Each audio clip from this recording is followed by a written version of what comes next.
देवं कंसचाणूरमर्दनम् देवकी परमानन्दम् कृष्णं वन्दे जगद्गुरुम् देवकी परमानन्दम् कृष्णं वन्दे जगद्गुरुम्.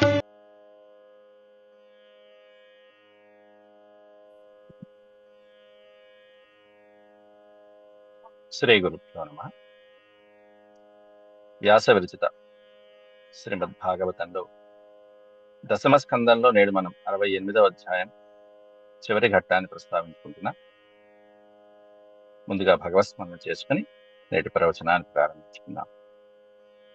ఓం శుక్లాంబరధరం విష్ణుం శశివర్ణం చతుర్భుజం ప్రసన్నవదనం ధ్యాయేత్ సర్వవిఘ్నోపశాంతయే. వ్యాసం వసిష్ఠనప్తారం శక్తేః పౌత్రమకల్మషం పరాశరాత్మజం వందే సుఖతాతం తపోనిధిం. వ్యాసాయ విష్ణురూపాయ వ్యాసరూపాయ విష్ణవే నమో వై బ్రహ్మనిధయే వాసిష్ఠాయ నమో నమః.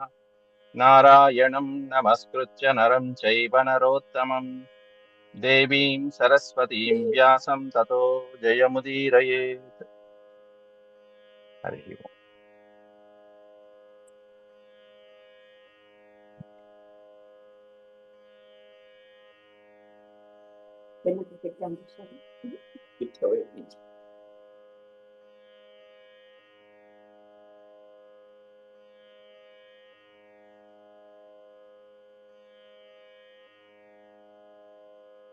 అరవై 68వ అధ్యాయం. దీంట్లో మనం బలరాముడు దుర్యోధనుడి మీద కోపం తెచ్చుకోవటం, ఉద్రిక్తుడవటం, ఆయన యొక్క కోపానికి చివరికి ఈ హస్తినాపురాన్నంతా కూడా గంగలో కలిపేయడం జరుగుతున్నది. ఆ ఘట్టాన్ని ప్రస్తావించుకుంటున్నా.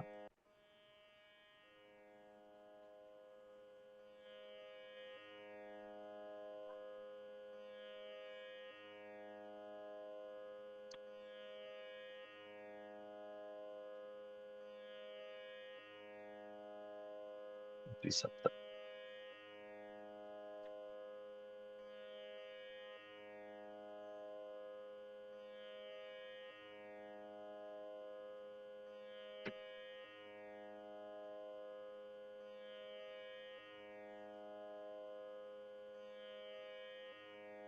అహో ఐశ్వర్యమత్తానాం మత్తానామివ మానినాం అసంబద్ధా గిరో రూక్షాః కః సహేతానుశాసితా అద్య నిష్కౌరవీం పృథివీం కరిష్యామి ఇత్యమర్షితః గృహీత్వా హలముత్తస్థౌ దహన్నివ జగంస్త్రయం అంటున్నాడు అక్కడ. ఐశ్వర్యమత్తానాం, ఐశ్వర్యంతో మదించినటువంటి ఈ కౌరవుల్ని ఇక వాళ్ళకి మాటలు ఎందుకు, పైగా మనమేమన్నా మనల్ని పాదరక్షలుగా పోల్చుతూ వాళ్ళకి వాళ్ళు ఏమన్నా శిరోభాగంగా ఉన్నతమైనటువంటి స్థానంలో పోల్చుకుంటున్నటువంటి ఈ అహంకార మదమత్తుల్ని ఈరోజు ఇక వీళ్ళని భూమి మీద లేకుండా చేస్తాను. అద్య నిష్కౌరవీం పృథ్వీం కరిష్యామి ఇత్యమర్షతః అంటున్నాడు. ఈ రోజు కౌరవులందరినీ కూడా నిష్కౌరవీం అనే పదార్థం కదా, భూమి మీద కౌరవ వంశీయుడైనటువంటి వాడు లేకుండా చేస్తానని చెప్పి ఆ బలరాముడు ప్రతిజ్ఞ చేయడం. అద్య నిష్కౌరవీం పృథివీం కరిష్యామి. గృహీత్వా హలముత్తస్థౌ, వెంటనే హలాన్ని స్మరించాడు. అంతరిక్షంలోంచి ఆయనకి ఆ ఆయుధం, హలాయుధం అనేటువంటి ఆయన హస్తగతమైంది. దాన్ని ధరించి స్వామివారు ఉత్తస్థౌ దహన్నివ జగత్రయం, ముల్లోకాలని దహించేటువంటి వాడిలాగా కోపంతో కౌరవుల మీద తన ప్రతాపాన్ని చూపించడానికి హలాయుధాన్ని ధరించారు స్వామి. జలయానమివాఘూర్ణం గంగాయాం నగరం పతత్ ఆకృష్యమాణమాలోక్య కౌరవాః జాత సంభ్రమాః. జలయానమివాఘూర్ణం అంటున్నారు అక్కడ. అంటే నీటిలో ఉండేటువంటి యానం అంటే వాహనం. నీటిలో ఉండేటువంటి వాహనం ఎలా అయితే అలా అటు ఇటు కదులుతూ ఉంటుందో అట్లా గంగాయాం నగరం పతత్, ఆ హస్తినా నగరం ఏదైతే ఉందో ఆ నగరం అంతా కూడా మొత్తం సమస్తము కూడా యమునా నదిలో అలా ముంచి పారేశాడు, లాగి పారేశాడు యమునా నదిలో. ఆ నీటిలో హస్తినా నగరం అలా మొత్తం అంతా లాగేస్తుంటే, అంటే ఆ యమునా నది తీరంలో ఉన్నటువంటి పట్టణం, ఆ నగరం అంతా కూడా హస్తినలో అలా దిగిపోతూ దిగిపోతూ మొత్తం లాగేస్తూ ఉంటే, ఆకృష్యమాణలో ఆలోక్య అన్నారు. ఈ ఆలోక్య అనే పదం చాలా ముఖ్యమైనటువంటిది. ఆలోక్య అంటే చూసి, గమనించి. ఆకృష్యమాణం ఆలోక్య, బలరాముడి యొక్క సాహసోపేతమైనటువంటి ఈ చర్యని స్వయంగా చూసి కౌరవా జాత సంభ్రమా, అప్పుడు వణుకు పుట్టింది, కంగారు పుట్టింది వాళ్ళందరికీ కూడా.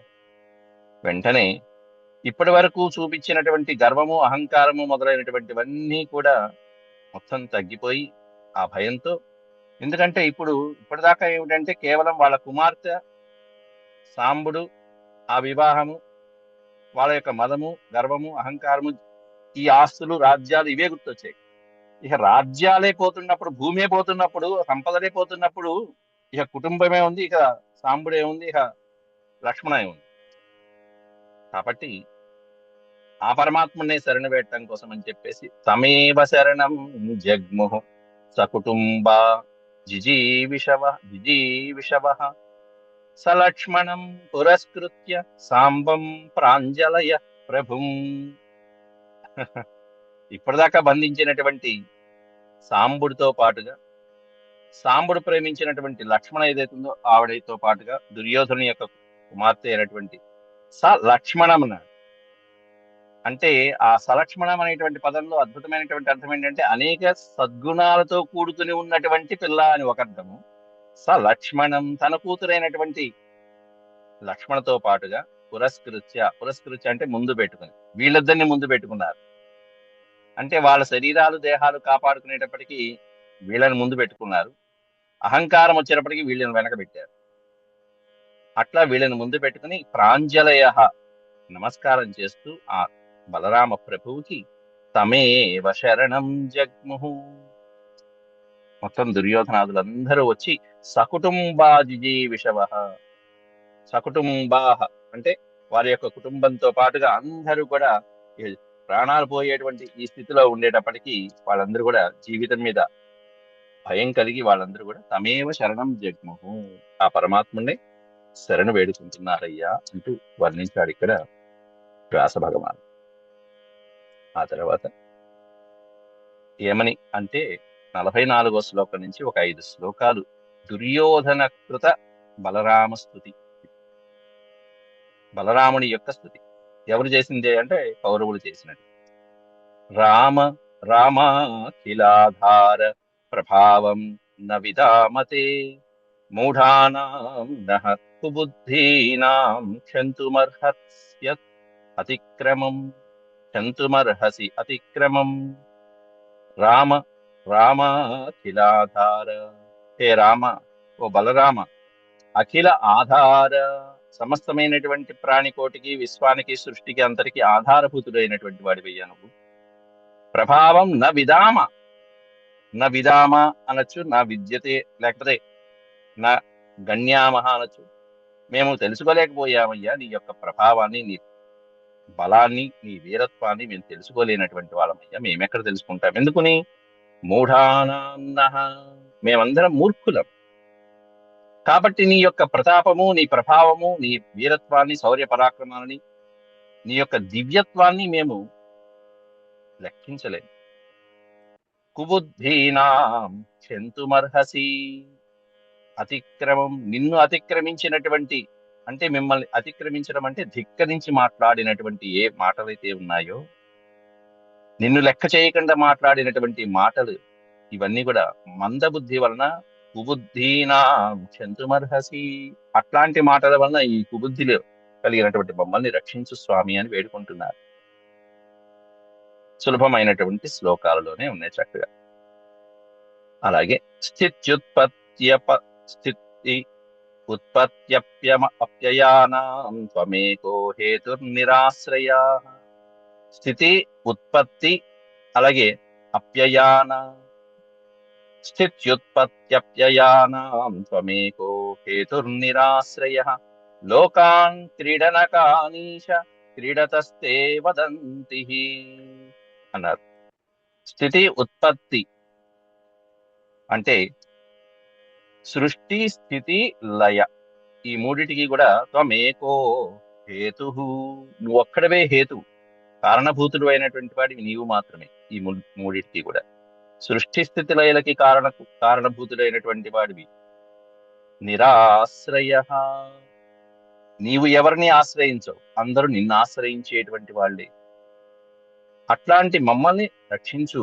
లోకాన్ క్రీడనకాన్ ఈశ క్రీడతస్తే వదంతి, ఈ సమస్తమైనటువంటి లోకాలు కూడా నీకు క్రీడనకాలు. క్రీడనక అనే పదానికి అర్థం ఏంటంటే క్రీడా వస్తువులు అని అర్థం. క్రీడనకము అంటే ఆటలాడుకునేటువంటి బొమ్మలమై మీ ఇవన్నీ కూడా. లోకాన్ సమస్తమైనటువంటి 14 లోకాలు, ఈ విశ్వమంతా కూడా నీకు క్రీడనకములు లాంటివి. అట్లాంటి వాటితో నువ్వు ఓ ప్రభు క్రీడత తే వదంతి, నువ్వు ఆడుకుంటూ ఉంటావని పండితులు చెప్తూ ఉంటారయ్యా. వాటితో ఈ లోకాలతో నువ్వే సృష్టించుకుంటావు, నువ్వే లయం చేస్తూ ఉంటావు, ఈ లోకాలతో నువ్వే ఆడుకుంటూ ఉంటావు అని చెప్పి మహానుభావులు చెప్తూ ఉంటారు, యోగేశ్వరీశ్వరులు అంటూ ప్రార్థిస్తున్నారు.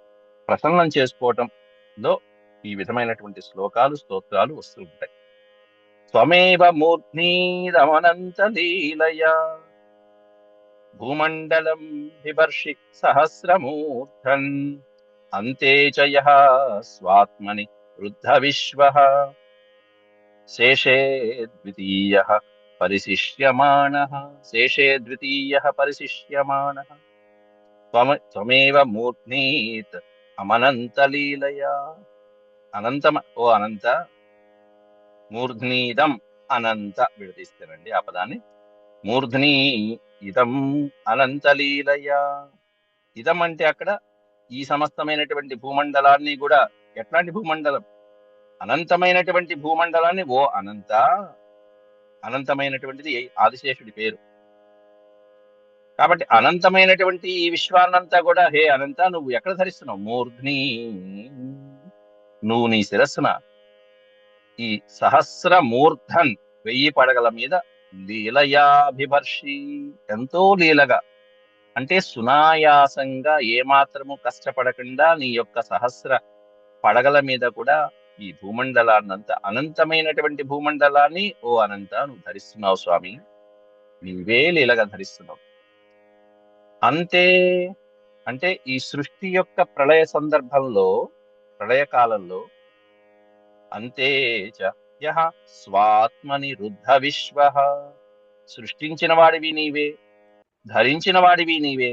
చివరికి ప్రళయకాలంలో స్వ ఆత్మని రుద్ధ విశ్వః, నీ యొక్క ఆత్మలోనే ఈ సమస్త విశ్వాన్ని కూడా లయం చేసుకునేవాడివి నీవే. అటువంటి నీవు శేషే అద్వితీయః, అటువంటి నీవు శేషే అనేది ఈ శేషే అనే దానికి కూడా 2 అర్థాలు చెప్పుకోవచ్చు. హే ఆదిశేష అనేటువంటి అర్థం సంబోధన వేసుకున్న భక్తులు ఆదిశేషుడి పైన హాయిగా శయనించేటువంటి వాడు, శయనించేటువంటి ఓ స్వామి.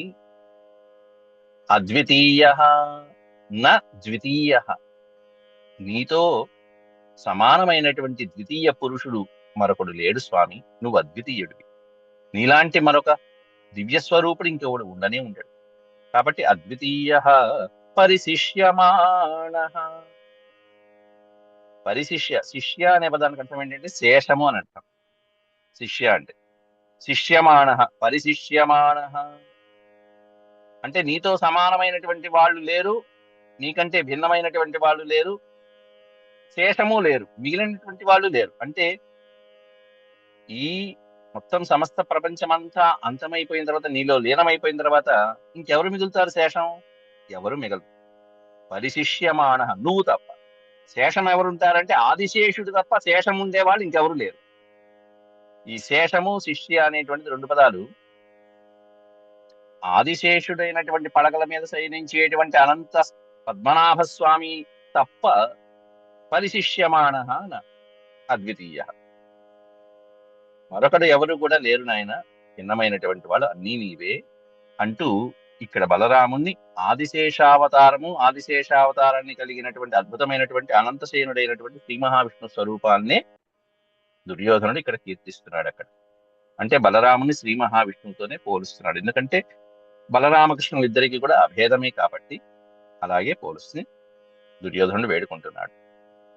కోపస్తే కిల శిక్షార్థం, నీకొచ్చింది కోపం నిజమే, కానీ ఇట్లా దివ్య పురుషులైనటువంటి వాళ్ళు ఎప్పుడైనా కోపం తెచ్చుకుంటే ఆ కోపం తప్పు చేసినటువంటి వాళ్ళకి గుణపాఠం నేర్పించడం కోసం, శిక్షణ కోసమే తప్ప శిక్షించడం కోసం అంటూ నువ్వు మమ్మల్ని శిక్షించావు కదా, ప్లీజ్ ప్లీజ్ అంటూ వేడుకుంటున్నట్టుగా ఉంది. అంటే కాళ్ళ వెళ్ళబడుతున్నాడు ఇప్పటిదాకా వెధవ. అంటే ఇప్పటిదాకానేమన్నా మీరు పాదరక్షల లాంటి వాళ్ళు అన్నటువంటి ఆ నోటితోనే కౌరవాధములు ఇప్పుడు అందితే జుట్టు అందకపోతే కాళ్ళు అంటారు కదా. ఏమాత్రం అట్లాంటి సిగ్గు ఎగ్గు లేకుండా ఉండేటువంటి రాజకీయం చేసేవాళ్ళు మహాభారతంలో కౌరవాధములే. అట్లాంటి ఎన్నో సందర్భాలు వాళ్ళకి తెలుసు, వాళ్ళ స్థాయి వాళ్ళకి తెలుసు, దిగజారిపోయే స్థాయిని వాళ్ళకి తెలుసు. కానీ అప్పటిదాకా మాత్రం మిడిసిపడతారు. అదేమిటో ఇంత మోహం వచ్చి పడుతుంది వాళ్ళకి. అదే రాక్షస బుద్ధి అంతే. కోపస్తే కిల శిక్షార్థం నద్వేష నచ మత్సర. కాబట్టి నీకు కోపం వస్తుంది, కానీ అది దేనికోసం అంటే నహ అఖిల శిక్షార్థం, మాలాంటి వాళ్ళని శిక్షించడం, శిక్షణ ఇవ్వడం కోసమే, లేకపోతే మరీ తప్పు చేస్తే దండించడం కోసము, లేకపోతే మాలాంటి వాళ్ళని కాస్త దారిలో పెట్టడం కోసము, అంతే తప్ప నద్వేష నచ మత్సరాత్. అంతేకాని ఒక వ్యక్తి మీద వేషాంతోనో లేకపోతే మత్సరంతోనో ఉద్రేకంతోనో కక్షతోనో అర్పణ్యాలతోనో నీకు ఈ కోపం రాదు స్వామి. కాబట్టి నువ్వు సృష్టిస్థితులయ కారకుడివి కాబట్టి మమ్మల్ని ధరించు, రక్షించు. బిభ్రతో భగవన్ సత్వం స్థితి పాలన తత్పర. ఈ సమస్తమైనటువంటి విశ్వాన్ని స్థితిస్థాపకత, పరిపాలన మొదలైనటువంటి సామర్థ్యములన్నీ కూడా నీవు చూసుకునేవాడి కాబట్టి సత్వం పాలయ. సత్వము అనే పదానికి అర్థం సాత్వికమైనటువంటి గుణాలతో మమ్మల్ని పరిపాలించు స్వామి. ఇంత కోపంతో ఉన్నప్పటికీ కూడా నువ్వు సాత్వికమైనటువంటి స్వరూపాన్నే బిభ్రత ధరించి ఉన్నావు. సత్వగుణంతోనే నువ్వు ప్రకాశిస్తూ ఉంటావు ఎల్లప్పుడూ కూడా. ఇవన్నీ దేనికోసం అంటే కేవలం అల్పులైనటువంటి వాళ్ళు, తప్పు చేసినటువంటి వాళ్ళని దోవలో పెట్టడానికి మాత్రమే అంటూ చివరి శ్లోకంలో నమస్తే సర్వభూతాత్మన్ సర్వశక్తిధరావ్యయ విశ్వకర్మన్ నమస్తేస్తు త్వాం వయం శరణం గతాః. హే విశ్వకర్మన్, విశ్వకర్మ, విశ్వానికంతటికి కారణభూతుడైనటువంటి నీకు నమస్తే అస్తు త్వాం వయం శరణాగత. అట్లాంటి నీకు మేము శరణ వేడుతున్నామయ్యా అంటూ కాళ్ళ వెళ్ళబడుతున్నారు. మొత్తం దుష్టజదుష్టయం అందరూ కలిసి వచ్చారు. నమస్తే సర్వభూత ఆత్మన్, సమస్త భూతాలకి కూడా ఆత్మస్వరూపుడైనటువంటి వాడు. సర్వశక్తి ధరావ్యయ, సమస్త శక్తులకి, సమస్తమైనటువంటి ప్రాణులకి శక్తి ధర అవ్యయ, శక్తిని ఇచ్చేటువంటి వాడు, అవ్యయుడైనటువంటి మహాపురుషుడైనటువంటి ఆయన్ని మేము శరణు వేడుతున్నాం స్వామి అంటూ దుర్యోధనాదులు కాళ్ళ వెళ్ళబడి వేడుకోగానే కరిగిపోతారు. ఈ బలరాముడిలో ఉండేటువంటి గొప్పతనం ఇదే. గొప్పతనం అనాలో, ప్రశంసలకి పాపం పడిపోతాడనాలో. అందులో శిష్యుడు ఆ శిష్యవాత్సల్యంతోనే వచ్చాడు కాబట్టి దుర్యోధనుడు అలా తన వాళ్ళ ముందు ప్రశంసించేటప్పటికి ఇంకా ఉబ్బిదబ్బిపోయి శ్రీసుక ఉవాచ ఏవం ప్రపన్నైః సంవిఘ్నైర్వేపమానాయనైర్బలః ప్రసాదితః సుప్రసన్నో మా భైష్టేత్యభయం దదౌ. మా భైష్ట ఇది అభయం దదౌ. మా భైష్ట అనే పదానికి అర్థం, భైష్ట అనే పదానికి అర్థం భయం. మా అని పెట్టామంటే మా భైష్ట, భయపడమాకండి అని అభయం దదౌ, అభయం ఇచ్చాట స్వామి. ఎందుకని? ఏవం ప్రపన్నై, ఈ విధంగా శరణు వేడేటప్పటికి ఎట్లాంటి మనసుతో, సంవిఘ్నైర్వేపమానాయనైర్బలః, బలహీనులైనటువంటి వాళ్ళుగా, వేపమానః కంపించిపోతూ భయపడిపోతూ, సంవిఘ్నమైనటువంటి ఉద్విగ్నమైనటువంటి మనసుతో వాళ్ళు ఈ విధంగా శరణు వేడేటప్పటికి స్వామి ప్రసన్నుడైపోయాడు. ప్రసాదితః సుప్రసన్నః మా భైష్ట ఇది అభయం దదౌ. మా భైష్ట అంటూ అభయం ఇచ్చారు స్వామి ముందు. అప్పుడు దుర్యోధనుడు తన కూతురిని, అల్లుణ్ణి అనేకమైనటువంటి కానుకలతో చక్కగా సిద్ధం చేసి బలరాముడికి ఇచ్చి పంపిస్తున్నాడు. దుర్యోధన పారిబర్హం, కానుకలతో పారిబర్హం ఏవైతే కట్న కానుకలు ఉంటాయో, కుంజరాన్ షష్ఠిహాయనాన్ దదౌచ ద్వాదశ శతాన్యయుతాని తురంగమాన్ అన్నాడు. దుర్యోధనుడు కానుకలుగా కుంజరాన్ అంటే ఏనుగులు, షష్ఠిహాయనాన్ 60 సంవత్సరాల ప్రాయంలో ఉన్నటువంటి ఏనుగు చాలా విశేషమైనటువంటి ఏనుగుగా చెప్పబడుతుంది. అంటే అటువంటి ఏనుగులు యవనంలో ఉన్నట్టు లెక్క. 60 సంవత్సరాల వయసు వస్తే ఏనుగుకి మంచి యవనంలో మదంతో ఉన్నట్టు మనం గ్రహించాలి. అటువంటి 60 సంవత్సరాల మదించినటువంటి ఏనుగుల్ని దదౌచ ఎన్ని? ద్వాదశ శతాని. ద్వాదశ శతాని అంటే 1200 ఏనుగుల్ని, మంచి పౌరుషంతో ఉండేటువంటి ఏనుగుల్ని, యుద్ధంలో అరివీర భయంకరంగా ప్రతాపాన్ని ప్రదర్శించగలిగిన ఏనుగుని ఇచ్చాట. అయుతాని తురంగమాన్, అయుతము అంటే 10,000 అశ్వాలని, రథానాం షట్సహస్రాని, షట్ సహస్రం 6,000 రథాలను ఇచ్చాట కానుకలుగా అప్పటికప్పుడు. రౌక్మాణం సూర్యవర్చసాం దాసీనాం నిష్కకంఠీనాం, చక్కటి బంగారమయమైనటువంటి కానుకలు, ధన సంపద ఇచ్చాడు. సూర్యప్రకాశంతో భాసిల్లేటువంటి బంగారు సంపదలు ఇచ్చారు. వాటితో అలంకరించబడినటువంటి నిష్కకంఠీనాం అన్నారు. అంటే బంగారు ఆభరణాలు మెడలోను శరీరం మీద ధరించినటువంటి సహస్రం దాసీనాం, ఒక 1000 మంది దాసీ జనాన్ని అమ్మాయికి సేవలు చేయడానికి దుహితృవత్సల అన్నాడు. దుహితృ అంటే కూతురు మీద ప్రేమ కలిగినటువంటి ఈ సుయోధనుడు కానుకలుగా ఇచ్చి మరీ పంపిస్తున్నాడండి. వాటినన్నీ తీసుకుని అప్పుడు బయలుదేరుతున్నారు ద్వారకా నగరానికి. ప్రతిగృహ్యతు తత్సర్వం భగవాన్ సాత్వతర్షభః ససుతః సస్నుషః ప్రాగాత్ సుహృద్భిః అభినందితః. ససుతః సస్నుషః, స్నుష అంటే కోడలు, కొడుకు కోడలతో పాటుగా ప్రాగాత్ సుహృద్భిర్ అభినందితః. సుహృద్భి అంటే తన పండితులు స్నేహితులు అందరితో అభినందనలు అందుకుంటూ వాటిని తీసుకుని చక్కగా భగవాన్ సాత్వతర్షభ బలరాముడు బయలుదేరుతున్నాడు. తతః ప్రవిష్ట స్వపురం హలాయుధః, హలాయుధుడు తన నగరానికి బయలుదేరంగానే, ద్వారకా నగరానికి అక్కడ ప్రవేశించగానే సమేత్య బంధూననురక్త చేతసః, ఎదురు చూస్తున్నారు అప్పటికి బంధువులందరూ అక్కడ ద్వారకా నగరం. వాళ్ళనందరినీ సమీపించి శశంస సర్వం యదుపుంగవానాం మధ్యే సభాయాం పురుషు స్వచేష్టితం, కౌరవులు చేసినటువంటి అవమానము, తాను చేసినటువంటి అద్భుతమైనటువంటి పౌరుష కార్యాన్ని సభా మధ్యలో అందరికీ చక్కగా శశంస వివరించి చెప్పాడు, ప్రశంసిస్తూ చెప్పాడు. అయితే చివరి ఫినిషింగ్ టచ్ ఇస్తున్నారు. అద్యాపి చ పురం ఏతత్ సూచయత్ రామ విక్రమం, సూచయత్ రామ విక్రమం అంటే బలరాముడి యొక్క విక్రమాన్ని సూచిస్తూ ఇప్పటికీ కూడా ఆ హస్తినాపురం అనేటువంటిది సమున్నతం దక్షిణతః, దక్షిణ భాగాన ఉన్నతంగా ఉందయ్యా, ఉత్తర భాగాన గంగాయాం అనుదృశ్యతే, గంగా నది వైపు ఆ యమునా నది తీరంలో సోమం వంగి ఉంటుంది అంటూ. ఇప్పుడు మనం ఓల్డ్ సిటీ అంటాం, అంటే ఈ ఓల్డ్ ఢిల్లీ ఏదైతే ఉందో అది హస్తినాపురం, న్యూ ఢిల్లీ ఏదైతే ఉంటుందో అది ఇంద్రప్రస్థం. అది ఒకవైపు గంగలో ఒరిగి ఉన్నటువంటిది మనం గమనిస్తాము అని చెప్పి ఇది శ్రీమద్భాగవతే మహాపురాణే పారమహంస్యాం సంహితాయాం దశమస్కందే ఉత్తరార్ధే హస్తినాపుర ఆకర్షణ రూపక సంకర్షణ విజయో